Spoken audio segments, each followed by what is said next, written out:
Stallone and Pa, a short scene. Hey, Pa, Pa! Stallone shouted from beneath the busted pickup. What boy? What do you want? A man shouted as he walked out of a shed carrying a toolbox big enough to match the weight he carried on his hips. Put some music on. I can't be sweating in this heat for nothing now. Stallone returned while he was working on his pop's car. They'd been on their way to his aunt's house after some call about vampires. Stallone wasn't really close to his cousin, but nonetheless it saddened him to hear Marcus had died. With all being said, at least this Sammy guy didn't turn him. Hey, Stallone, what's it look like? Almost done, Pa. Almost. And he's done, Stallone said as he slid out from under the car, gathering the tools. We gotta get gas, though. Damn thing's been leaking the whole way here, Stallone continued. Luckily, they were only about a mile out from the closest town. Hey, Pa, there should be a refill spot some ways up. If we start now, the heat won't be so bad. Pa stood for a bit, then groaned as he slugged off down the road. After walking for a bit, they reached Slinetown, the city of fortune, which was written on a plaque overhead. It was a small western place. Town was an overstatement. The place consisted only of a gas station, a small motel, and a novelty store. They made their way to the shabby gas station. Making their way inside, they approached the desk. Finding no one, they rung the little bell that littered the counter. I've seen dirt cleaner than this place, Pa spoke, dusting off an old bag of chips. Gas is gas, Pa. That's all we need. After a moment, an overweight man turned the corner behind the counter. He looked up and smiled big, showing off his ugly yellow teeth. The only thing more noticeable than the missing tooth was the shiny piece of metal tucked into his waistband. You seem a bit far from where you came, huh, partner? The hillbilly said, leaning against the counter. Oh, we just had some car troubles. I reckon we'll be out here soon. Stallone spoke, pulling out his wallet. We need gas. Oh, well, we don't have jerry cans here, but you can get them across the way. Tell old Germweiser Clint said hi. Oh, and don't worry, old Clint doesn't really see color.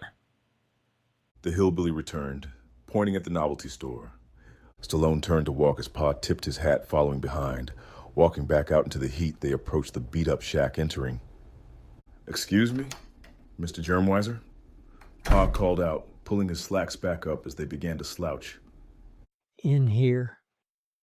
An old man's voice called out from deeper in. As they walked further in, they saw a man that sat in front of a green crystal ball. He was adorned with odd clothing and had a small pendant that hung from his neck. As more light lit the interior, they noticed many items made of bone that decorated the place. The old man just sat there, his fingers long and slender, his cheeks tight to the bone fitting naturally with just how gray his hair was, let alone his eyes. They were gray, so he's blind.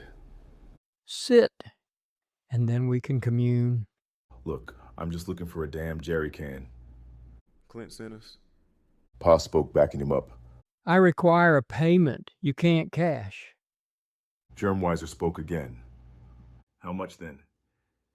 I'm in the business for barter, friend. Germweiser spoke, fiddling with his hands. Okay then, what are you talking about? Pa asked, leaning against a wall. Sit down and let this doctor pick apart your brain, and your deepest wishes will come true. Germweiser said, seemingly staring into their souls despite lacking the ability to see. Stallone gathered his thoughts for a moment. He was new to the business and only knew what Pa and his granny taught him. Hey, Pa. Yeah, This some voodoo stuff, ain't it? Witch doctor or some? definitely, and not even a good one. With this, Stallone pulled two long, sleek Smith & Wessons and opened fire, gunning the old man down. Germweiser screamed violently as the bullets hit him, but Stallone wasn't done here. He then rushed the man, tearing the pendant from his neck as he smashed it to the ground. The other side can't help you now, Doctor. There was no rebuttal. Germweiser couldn't speak as the blood flooded his trachea. All he could manage was gurgles as he choked on his own blood. Pa then searched and found the whole reason they were there in the first place, the jerry cans. Making their way out, Clint held a small gun pointing up at them.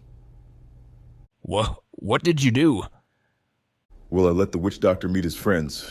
You know the ones on the other side. Now calm down, son. Stallone continued approaching Clint. He was a very bad man, and all we did was show him there was consequences for our actions. Clint, hearing this and being confused and scared, began to lower his weapon. Maybe you're right. I've seen people change around him. See, now we can all... Stallone was interrupted as a shotgun went off, leaving Clint missing his head. Damn, Pop.